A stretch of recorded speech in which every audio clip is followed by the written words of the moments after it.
Transit workers have very much been at the front line. We talk about essential workers, people who are out there every day, running the buses, running the subways, all through this. We know that there's been a very high infection rate among transit workers. We've said thank you and we appreciate what you're doing 1,000 times, but I believe actions speak louder than words. If you appreciate what we're doing, then help us do what we do. And we're going to be doing that with more testing and more resources. That's going to be going on right now. Keep our transit workers safe and to keep the public safe, the riding public. We're going to do something that has never been done before.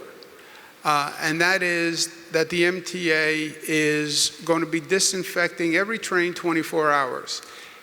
This is such a monumental undertaking, I can't even begin to describe it to you.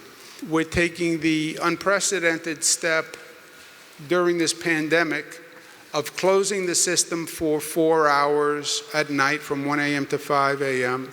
when the ridership is lowest. The ridership is lower to begin with. It's down about 90% because of everything. But it's lowest during 1 a.m. to 5 a.m.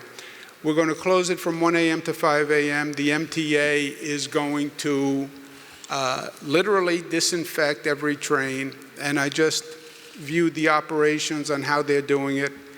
It's smart, it's labor intensive, people have to wear hazmat suits, they have a number of chemicals that disinfect, but literally you have to go through the whole train with a misting device where they spray disinfectant literally on every surface. And we want people to know who need to use the subways and the buses because they are working, that they are safe.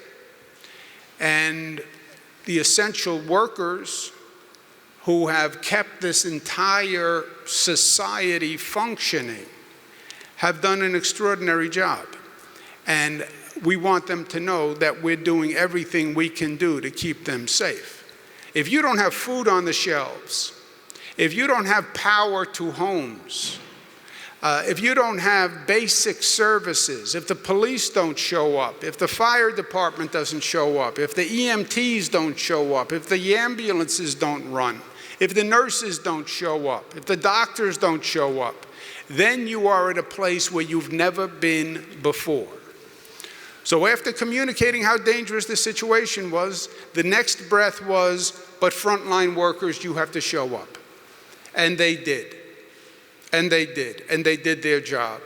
We also have to do what we have to do to make sure we're doing everything we can to keep them safe. And this heroic effort on cleaning the subways is part of that. And we will continue it because we are New York tough, but tough doesn't mean just tough.